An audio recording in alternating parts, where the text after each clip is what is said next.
What should the government be showing us on television?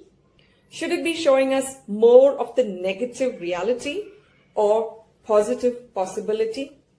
Well, I prefer the latter because more than looking at the people dying, more than looking at families shattered, more than looking at people crying over the loved ones, let it be if they are dead or alive, more than looking at people receiving the boxes of ash of their loved ones.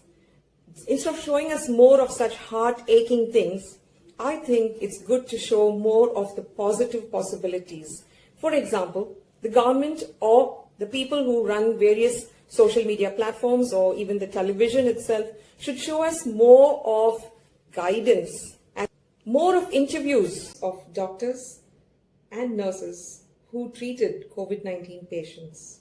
Well, interviews of COVID-19 survivors also provide details of the ambulance services that provide oxygen support in the ambulance itself. This can be issued by the government with the details of the ambulance driver and the contact number. Say if somebody is taking bad right now, not feeling well. So who do I call up if I do not have a car, if I do not get an Ola, if I do not get a cab? How do I move to the hospital? So such kind of things should be, planned well, and the government should come forward to give some guidance.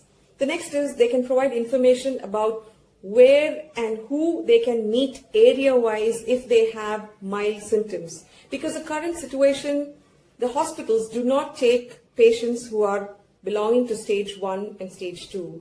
They want us to be really, at that critical stage so that they can give us that critical treatment.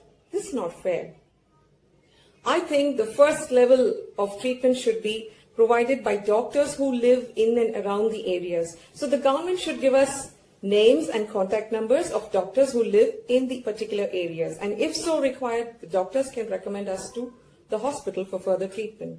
The government can also create a beautiful database of the various voluntary services available in the state.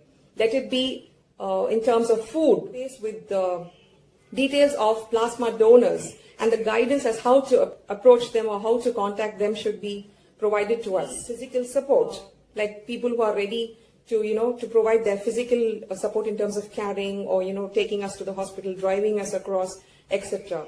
So voluntary services, the details of the volunteers and what are the services they do with their contact number area-wise should be issued by the government. I think